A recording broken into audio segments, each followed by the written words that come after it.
What's up, everybody? Welcome to another episode of Pass the Message, real talk and relevant life hacks for you to learn, apply, and share with your social circles. I'm your host, Jeff J. You can subscribe to this podcast wherever you hear them and on YouTube at Pass Message Show, on Twitter and Instagram. And today I got Loyan Mensah, financial coach, business strategist extraordinaire. What's going on, brother? How are you? Blessed, man. Yourself? I'm doing well, man. I'm doing well. I cannot complain much. And even if I could, I wouldn't do it today. I would not do it today. This is going to be my mantra for the rest of the day. We're talking finances, man. And first off, I want to get your own elevator pitch, 30 seconds, who you are, what you do. Absolutely. I'm a good brother. I'm a friend. I'm a father. I'm a son. I own and operate a financial coaching and business strategy firm where we work with individuals, families, entrepreneurs, and businesses, and we help them grow, protect, and save their assets.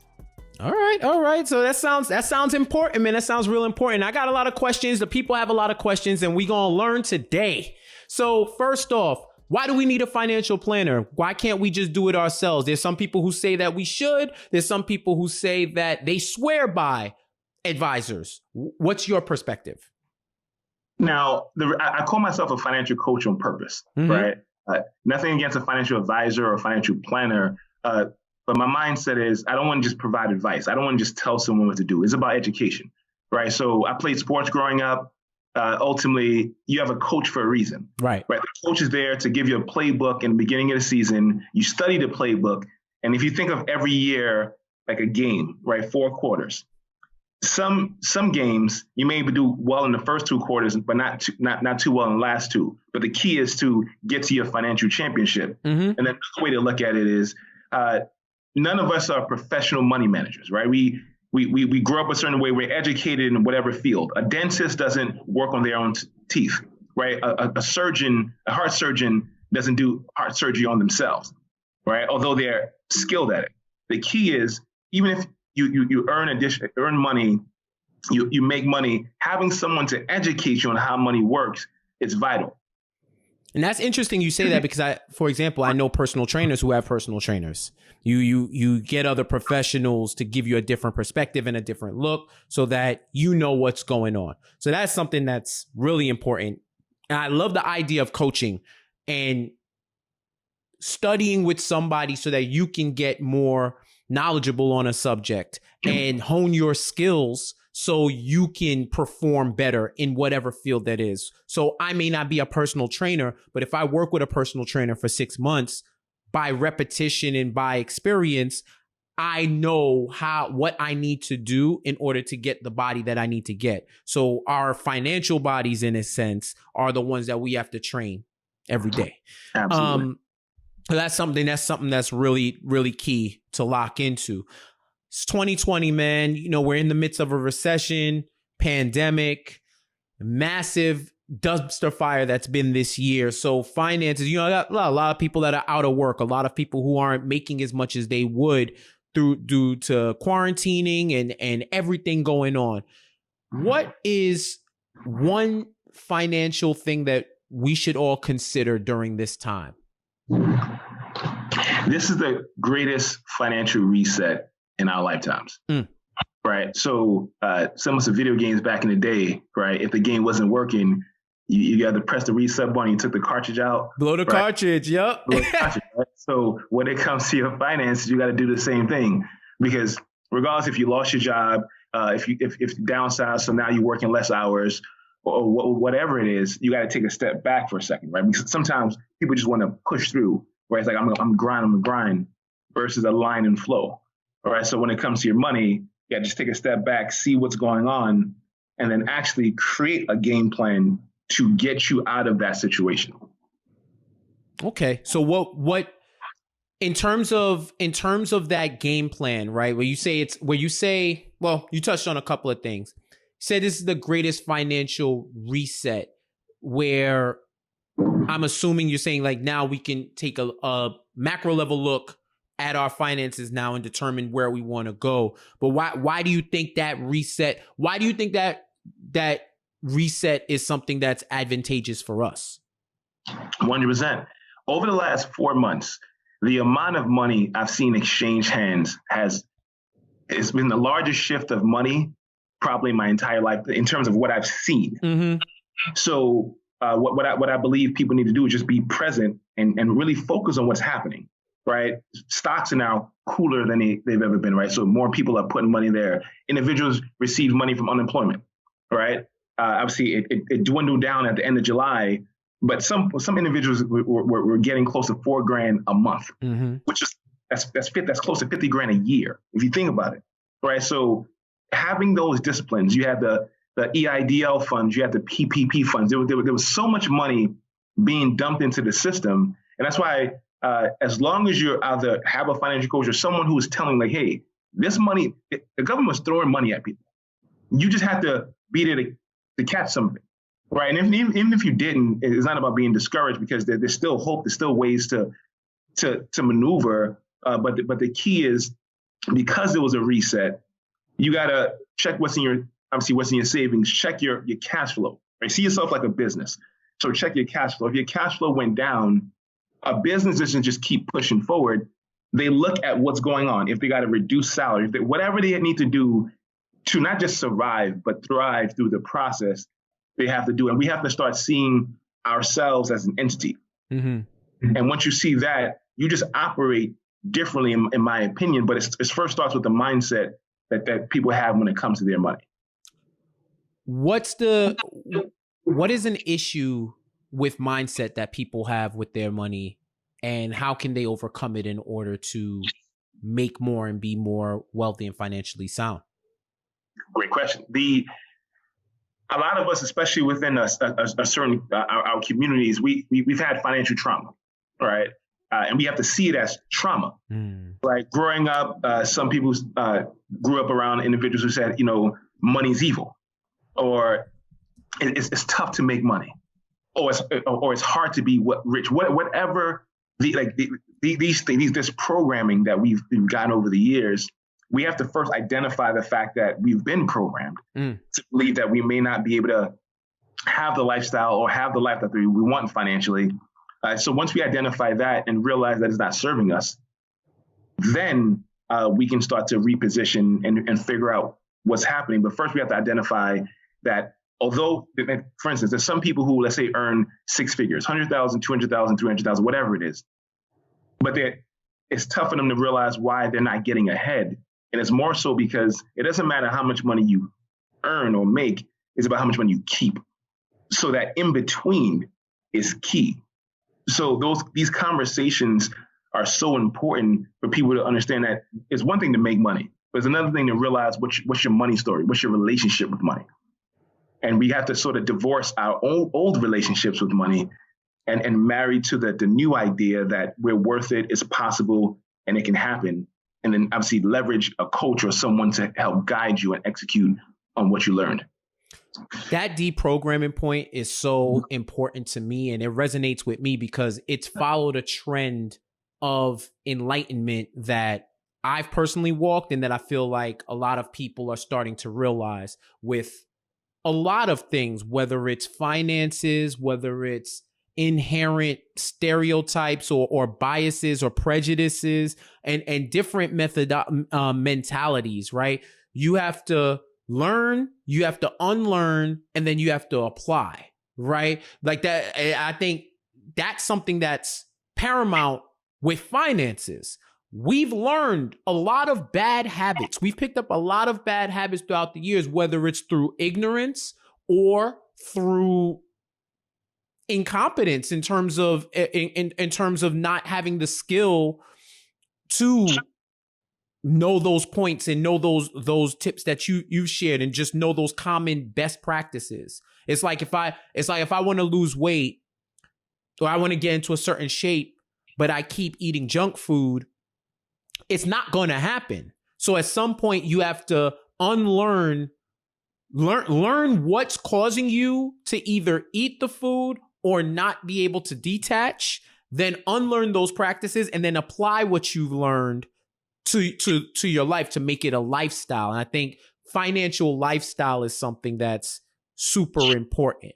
There's a lot of methods. There's a lot of ways to get there, but we just have to be able to apply it, So how can one thing that I've heard, you have a lot of people who they talk about investing. You got to invest. You got to do this. You have to do this with your money. You have to do that with your money. But there's a lot of people who's like, okay, that's fine, but I don't really got it like that. I don't got it like that. So how can somebody with minimal assets maximize their worth? What's one way or a general thing that you have? If there's one word, I would say consistency. Right? A lot of times, and I use sports references probably too much, but think about baseball, right? When it comes to people's money, they want to hit a home run. Like that's the first thing. They want to hit it out the park. They want to invest in. I want to take $10. I want to make $1 million. Just get on base. Just get on base. If you have $1 to invest, and if you have $1 to invest, and let's say you want to invest in something, Amazon may not be the thing for you right now, right? But you can invest somewhere. Now let's say we're speaking about stocks. There's things called ETFs, right? Exchange traded funds, where you can actually invest in an Amazon without having Amazon type of stock money, right? So the key to everything is consistency. Start somewhere. If it's $1, $10, $100, and just allocate it across. But my thing is with everyone, before they look to invest their money, they got to first understand how to protect their money, right? So a lot of people want to start at the roof, but building any home, you got to start at the foundation.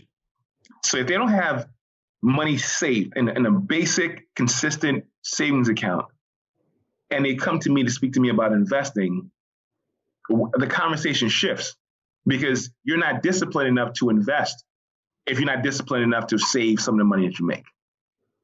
That's real. I empathize with that because anytime I invest or anytime I got money that I want to work for me, I'm trying to hit a home run every time, right? Like that's what it is. But just increasing your on base percentage gives you a better chance to score, right? 100%.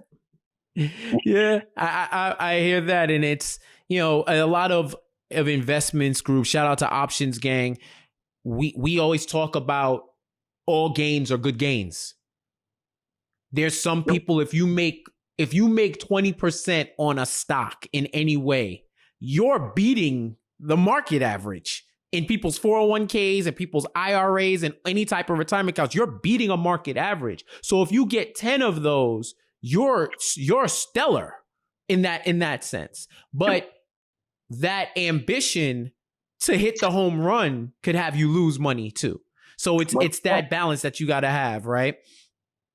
In your experience, what's one common mistake people make with their finances? Believe that they can do everything themselves. I hear that. It's like that's the one thing, because it's you mentioned you give a shout out to Options Gang, right? Like it's options, right? It's a group of people that's speaking about that. So even within the stock space, there's options, there's futures, there's different things to invest in or put your money into. So if you're one person, it's sort of challenging to learn everything yourself without having support. So without support in anything, without support in life, if you don't have friends around you, if you're solo all the time, you're going to live a challenging life. Mm-hmm. Same thing when it comes to your money. It's all about support from the right people. Right. Activity over results. Right? Instead of just the activity. Get into the game. Don't be a spectator. Don't be a fan. Get into the game. That's real. There's a couple of things we've talked about in our conversation, our many conversations about money and about finances. One is making money work for you. Why is that something that's important to you, and what's some foundational things we can do to have that happen? Man, money is the best employee, right? If you think about it, right? It doesn't show up late. It doesn't call out sick. It doesn't have an attitude. It just works if you give it a job, right? But a lot of people's money is lazy, just hanging out somewhere under their mattress. So you have to give money a job. Because if your money is not working harder for you than you work for it, you're hustling backwards. Right? So it's very important to make your money work harder for you.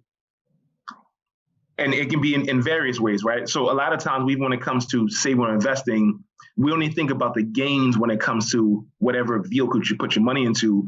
But you got to look at that. Plus, you got to look at taxes. Right. Because both matter. Right. So is it in a taxable bucket?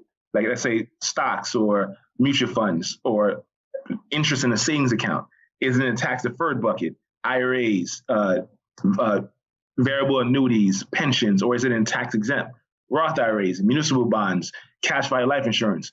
What tax bucket is your investment in? And how does the tax implications affect your growth? Right. So from a standpoint of once you understand that ecosystem, then it's easier to say, okay, that you don't just diversify when it comes to the different stock picks. You diversify when it comes to even the tax buckets to make sure that you're touching each of them in an abundant way. Even if you have $100 to put away, you can put a portion of it in a taxable bucket, portion of it in tax exempt, and a portion of it in tax deferred, and just and let it grow. But that understanding of those buckets will make it easier for you to move forward with putting your money somewhere. So a diversification of not only what you invest in, but how you invest it. Yep, absolutely. Yeah, that's true. And I as somebody who feels like they have money everywhere, in different types of things, I even look for more of it, more diversification, because there's so many different ways where you have it can be active, like stock trading. It could be passive, like a savings account. And when you have your money working for you in multiple jobs, you can see what works for you and how you can apply it, right? Because some of those jobs, that money's lazy. And once you identify that, you got to make your money work. Right. All right. How do you feel about savings accounts? Because, bro, when I tell you trying to find some type of good rate of return for these things, it's kind of like at this point, I might as well have it under my mattress. At least I can see it and I scrounge up some change, like depending on the different amounts. But savings account versus putting it into like an ETF, like do you think there's still a purpose for savings accounts? For most within our community, absolutely. Here's why. It's a placeholder. It's to basically say, I can do it. It's to first create the habit, right, of putting money somewhere consistently and seeing it there. Even psychologically, that helps remove the financial trauma of I cannot save, I cannot grow my money. Now, when it comes to, let's say, a traditional savings account, you have brick and mortar banks where, obviously, because their overhead is so high, they're not able to give you a quote unquote high savings rate. Right. But then you have the online savings accounts that are also FDIC insured that they got up to upwards of 3%. Right now they're down to about 0.9 or 0.8 because everything going on in the market. Right. If you're going to save your money somewhere, in my opinion, the online savings accounts make more sense because they have low overhead, so they're willing to give more. So it's not to say put all your money there, but if you've never saved consistently a day in your life and you want to go from that to I'm going to hit a home run, I'm going to just put my money into all these vehicles, it's a formula. Now, can you be successful doing that? Absolutely. The likelihood goes down because you've never built the habit of putting your money away consistently into a vehicle. Yeah, I agree with that to an extent. Like with having a savings account, like for somebody who's never saved, right? It's like, build that habit up. Put your money somewhere so that you're making something instead of nothing. Because even sitting in a checking account, it's kind of like, it's collecting dust. So what else is going on? You gotta make something. And I think I kind of look at savings accounts as a gateway drug to different investments. Like that should be the one that goes to informs the way that you're going to invest everywhere else, and that you do that, you build that habit, and you say, okay, now I can take that money and put it somewhere else and then keep saving, and then take that money and put it in a different type of investment account. Right. So yeah, I see that. It just those yields are frustrating. Like with those rate of returns, it's just so frustrating. But what we do with clients, we do something called the financial pulse, right? And it's different than how it's typically spelled. Is the pulse is POLSE, right? P is your play account. So every month you allocate a certain amount of resources to your play account. That can be a savings account, it can be an investment account, but your play account, you allocate, that's your play money, right? For whatever your vice is, that's your play money, right? The O is for an opportunity fund. Now, the opportunity fund, in my opinion, either in a high yield savings or in an account that you know the money's going to be there, and that's for opportunities, business opportunities, real estate investments, home purchases, an opportunity for the future. L is your living expenses. That's typically in a regular checking account, right? Because you need to be able to pay for your living expenses. The S bucket, this is where it gets really sexy. Now, S doesn't stand for sexy. It stands for strategic future accounts, right? Where that's option accounts, stocks, cash value life insurance, whatever it is that strategically will make your money work hardest than any other place. And then E is your emergency fund, which I believe that should be in a high yield savings because emergencies happen, right? 2020 smacked a lot of people in their face. And for the people who didn't have an emergency reserve because they were looking to hit it out the park, they were affected more because of the fact that they didn't have that emergency reserve. So as long as you're hitting all those buckets, it's strategic. You can get really sexy and put money into, but you have to have those different buckets to be prepared for anything. Right. Another thing that we had talked about, because one of the reasons why we're here now is I had in one of our group Zoom discussions, we were talking about life insurance. And I just randomly brought it up. How, hey, I've been hearing about life insurance and stuff. I have the basic one that my job offers, but I've been thinking about. I have a lot of brothers in the insurance industry, so they discuss life insurance and talking about $1 million life insurance and stuff like that. And you were quick to hit me on the side, like, "Yo, hit me up. Let's talk about that because you are interested in that. Why is that topic so important to you?" There's so many people who have a misconception about life insurance, right? Because typically when you ask somebody, "Hey, what's the first thought that comes to mind when you hear life insurance?" Most people say death, right? But if I say car insurance, you don't think about a boat. If I say homeowners insurance, you don't think about a bike, right? It's for life insurance for a reason, right? Life insurance has been around before 401ks, before 403bs, before a lot of these investment vehicles. And if people do the research, even Disney World wouldn't be Disney World if it wasn't for the cash value that was in the fund for Walt Disney, right? JCPenney wasn't around, wouldn't be JCPenney if it wasn't for cash value insurance. The list goes on and on. So if these wealthy individuals leveraged life insurance this way, why wouldn't we? The reason why the Rockefellers are still how they are, if you look at the Rockefeller Trust and how it's structured, it was set up so, because obviously many years ago, the Vanderbilts and the Rockefellers, they were extremely wealthy. Now you see how the Rockefellers are still present and affluent because they leverage life insurance strategically as an investment vehicle. Right. So now there's different types of life insurance. All life insurance is not created equal. Right. You have term insurance, which is temporary. You have whole life insurance, which most people know of. Then you have universal, you have variable, and you have indexed. Each one works distinctly different. So a lot of times the conversation really surrounds around, okay, what does this person need?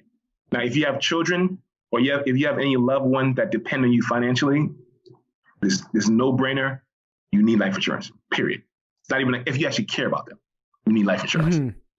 And now, so anyone like that, if you care about your family, there's nothing that will help you more than life insurance. Now, there's certain demographics that also, instead of them, let's say, just putting money into the stock or somewhere else, let's say they had a couple $100, $300, $200, $500, what have you. They'll pool money together and get life insurance on the elder, right? Because they know at some point we all graduate, we all pass away. Right. There's no investment that will return money tax-free like life insurance would. So they actually use it as an investment tool. And then you have the people who, let's say, are single, have no children. Then the question is, why should I get life insurance? There's life insurances that have living benefits, right? They have long-term care, what have you. So let's say, God forbid, somebody gets ALS, cancer, stroke, any of the above, which a lot of health insurances don't cover. The life insurance kicks in while you're alive to cover those items. Oh, wow. And then also strategically, when it comes to life insurance, the cash value life insurance, you have people create personal banks, right? You have the life insurance piece and you have the cash value piece.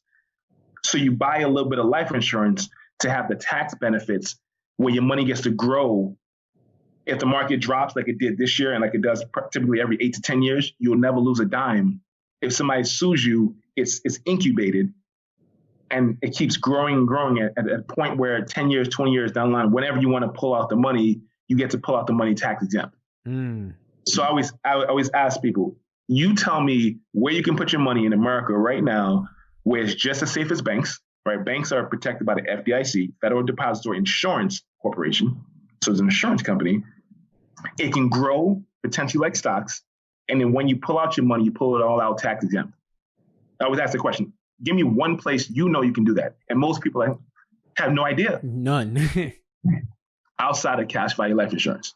So it's a part of the portfolio. It's not the only thing, but if you really want to diversify, it's part of the portfolio. Right. Just like any real wealth, right? See, old money. Look at old money. Mm-hmm. A lot of people have new money. Now, old money used to be new money, but if new money wants to become old money, look at how they're diversified. And it's tough to find someone who doesn't have that as part of their portfolio. If you learn anything today, get into the life insurance business.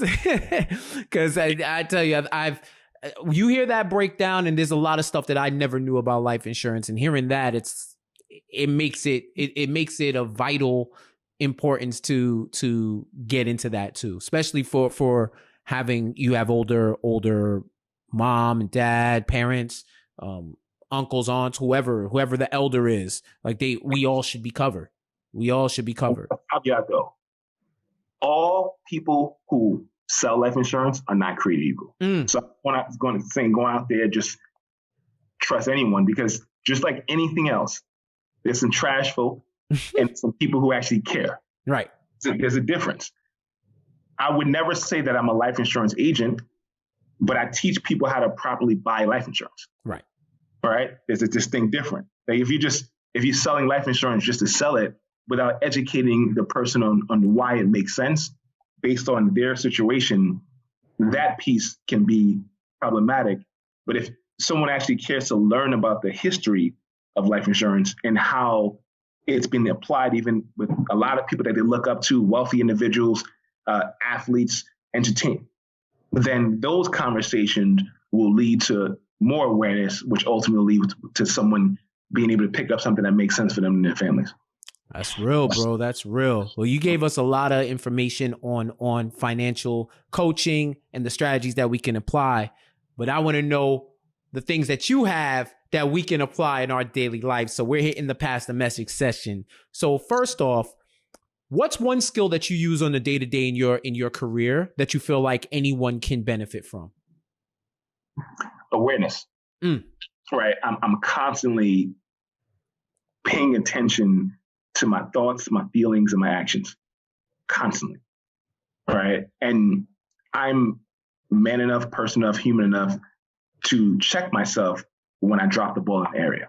Right. So awareness. When I'm speaking to a client, when I'm speaking to a potential client, when I'm speaking to my children, when I'm speaking to my friends, whoever it is, I'm just paying attention. And it's not like I'm a pro at it. I've been working on it for some time now, and it just gets better and better, right? I just built a habit of being conscious of what's going on. And even if I drop the ball in that moment, even after the conversation, sometimes I'll think about it and I'll reach back out to that person to have a dialogue, right? Just to be able to make sure that I'm at peace with whatever is going on.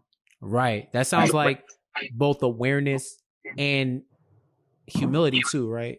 Because it's being able to, you can be aware that you fucked up somewhere, but then you have to also humble yourself to say, yeah, let me call this person back and and say, apologize or clarify, or, let them know that I may have gave wrong information, or I may have led you in a way that I didn't want to lead you, or maybe I didn't and I thought I did. So let me make sure that we're good. That's one thing that's huge, because we have egos, and them things can really drag us down. They anchor us into a pit of misery, because you can't get over yourself. You can't get over yourself, and you stay under people's freaking expectations of you and perception of you, right? So I think that awareness piece is really strong, man. That's really strong. What's one piece of advice or knowledge that was imparted on you that you still apply to this day and that you share with others? Sorry, my mom is my biggest coach, mentor ever, right? Dad left when I was 6, 4 kids. The whole of everything she's taught me, 2 things just stood in my mind, and that's what's helped me. Surround myself around people smarter than me and treat other people how I want to be treated, right? Like, so I would just say my mother's jewels, but those 2, when I'm in alignment with that, life is better. When I'm not in alignment with that, life is not. Yeah. Your mom dropped two great ones. Like those should be core foundational messages that we have in our life, regardless of where we're from, who we are, culturally, ethnically. I remember reading something that said something to the effect of, if you're the smartest person in a circle, you need another circle. Immediately. You need another circle, because how do you grow if there's not at least one person who you feel like you can emulate and be better? And it's not to say you always got to be the dumbest person in a circle, but what's your goal? Yep. And I'd even go as far as to say, in any circle that you have, you should be surrounding yourself with somebody that you can learn from, and that can enlighten you, and that can help you strive to be better. To be better every day of what you do. I get that should be a foundation of life, because if you don't have that, then what are we really doing here? Right? Absolutely. Self-care is something that's really been booming the last few years, and just how health and wellness in general. What's one thing that you do to take care of yourself, whether it's body, mind, or spirit? It's tough to just speak about one, because this journey that I've made. I Drop it all, bro. In February, so I traveled to Ghana, came back, and when I touched down, something just went off where I said, every day I'm going to make sure I increase 1 degree minimum, financially, spiritually, emotionally, mentally, and physically. All right. So from that point, I started doing more yoga, started doing more conscious meditation. Mm-hmm. Right.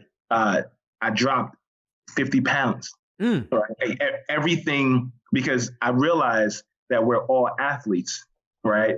And the sport is life, right? So if you have to be a high performance athlete in life, and if you touch on those 5 areas, it just makes life so much better, right? Conversations have been better.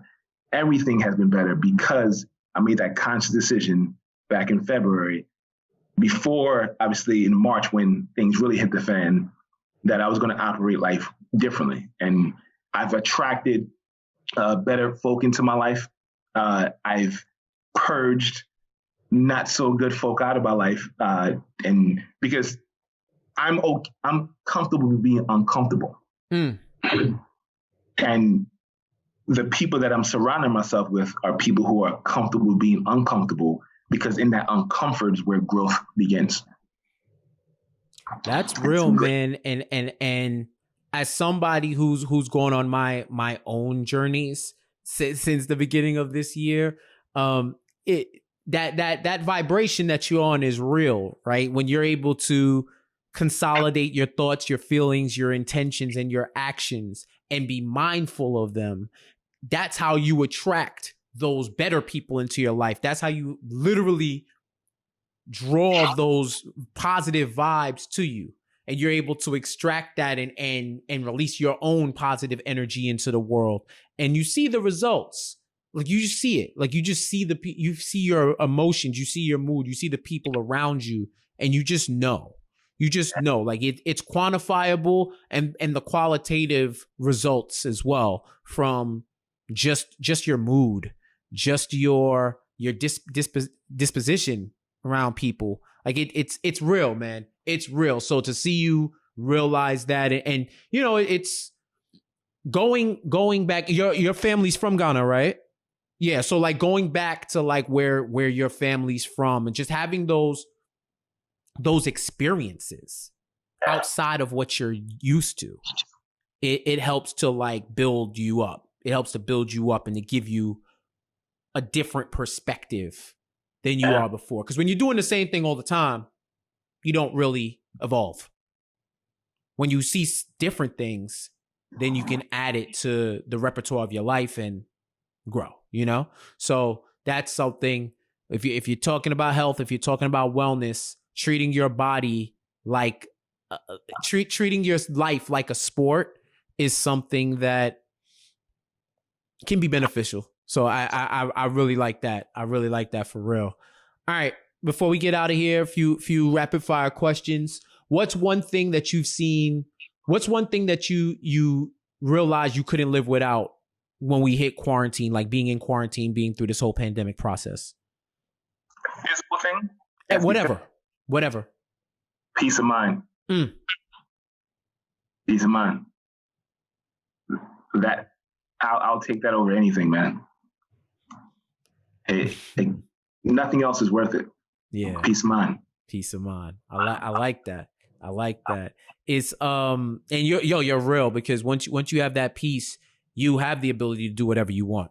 Yeah. Because your mind isn't in a state of constant chaos. The world might be, but we not.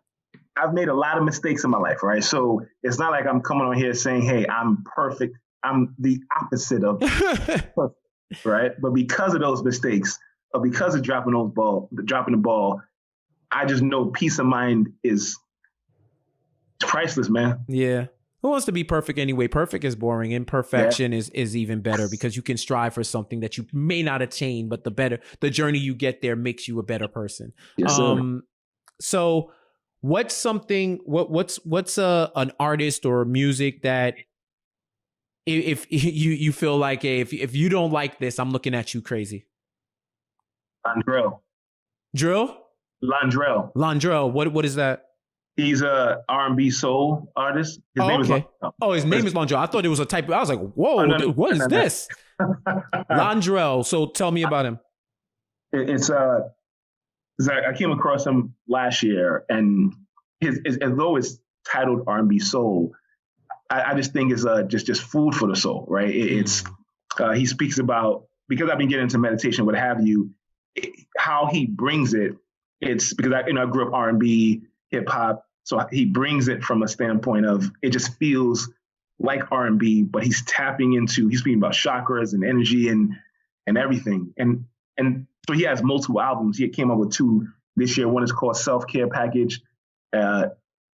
So I like to be in that space, right? Because when I'm starting my day, ending my day, or even throughout my day, I want to make sure that my frequency is high enough to be able to take on anything that comes my way.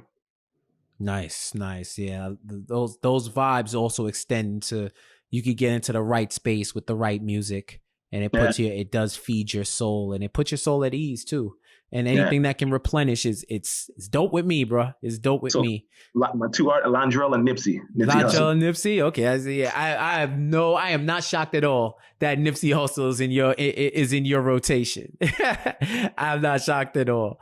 Do you have a book or a show recommendation for us that you've been binging, or a book that you've been reading? I got back to Think and Grow Rich by Napoleon Hill. You said Think and Grow Rich? Yeah, I got back into that. This is probably the 4th or 5th time me reading the book, or I'm actually listening to it now. But that was the second book I've ever read in its entirety. I wasn't a big reader growing up. But it did something when I first read it back in 2003. It did something to my mind in terms of how I viewed myself, how I viewed the world, and how I viewed success. Right. So every time I read the book, just from a different elevated point, it just helps me out tremendously, because he says, think and grow rich. Right. It's not do and grow. It's most people, if you ask someone, when's the last time you thought about what you was thinking about? Most people look at you puzzled. Right. What do you mean? Because we're just going on with the day without taking a second to think about what we're thinking about. And if you pay attention to your thoughts, you know what's coming from a feeling standpoint. If you pay attention to your feelings, you know what's going to happen from an action standpoint. If you pay attention to your actions, you know what the result is going to be. That's real. That's so real, man. Yo, we're done. You got through it. Loyan, this was awesome, man. I feel like a lot of people are going to learn some great things. I appreciate it, man. We have a couple of things coming up for the individuals who just want to learn. Yep. Right. We have starting Tuesday, September 1st, we have a 6-week financial education course. It's only $100 on purpose, because we want people. We used to do a free course or what have you, but we realized that when people have skin in the game, they take it more seriously. Right. But in those 6 weeks, I mean, we're going through a lot of the concepts we spoke about today. Is an hour class every week, Tuesday at 7 p.m., where we're breaking down from stocks to investing to taxes to setting up trust. We're going to have guests speaking about real estate, strategy, all of the above content that people spend hundreds of thousands of dollars to go to school for. We're going to be breaking that down, and then on social, sometimes, and I'm working on getting better, on my Instagram, what have you, just making sure that I'm putting out information and resources to be able to help people elevate. Where can they find you on social? At Loyan Mensah, at LOYAN MENSAH on Instagram, LinkedIn. Eventually, I'll get my Twitter game up, and Instagram specifically. All right, cool. And with this course, where can they find the course? They can just DM me on Instagram, and I'll send them the resources for that. Okay, so, cool. Loyan Mensah, they just DM me on there, and I'll send them the resources. And then we start strong. We just finished a round of it. We had over 100 people on the last one. We're targeted this time. We already have. It's getting closer to like 300 because of the fact that the information was so valuable. So now we're going to have a basic class and then an advanced class where we're going into to more depth, right? Because so now those individuals, let's say they didn't have a financial professional, they've gone through the process of truly learning, so they can apply what they learn. But even they still have a financial coach. All right. So if you want any of those more of those tools that you've heard today, Loyan got you covered. Hit him up on IG. You'll get into the course starting September 1st. Is it an on-demand course or is it live? It's live. Live. So okay, cool. So if people pay for it, are there like modules on demand, or is it more so you got to attend? You have to attend on purpose because of the fact that we live in this binge-worthy world, which is nothing wrong with it, right? Shout out to Netflix and all the above. But there's something about being present in the moment to receive information that makes that information so much more valuable, especially if it's educational content that's important. Mm-hmm. And we've seen tremendous success from the success stories from our last round of the program. It's been wonderful. So yeah. All right, man. The beautiful thing is, let's say, for instance, somebody misses the first class. Right. The second class, every class is sort of independent of the other. So if there's 6 classes and they start, let's say, class 2, when we start the next round, they would just pick up the last class in the next round. Oh, okay. Cool. Yeah. That's dope, man. That's dope. So y'all got all the info will be in the show notes as well, so that y'all can pick it up. And that does it for us. Thank you for joining us. Once again, you can subscribe to Pass the Message anywhere you listen to podcasts and YouTube. Like, comment, subscribe, share, do all the call to actions and more at Pass Message Show, Twitter, Instagram, at Jeff J Says for me on all social media. And until next time, you already know the deal. Take these words home, think it through, and when you're done with that, pass the message. We'll talk to you soon.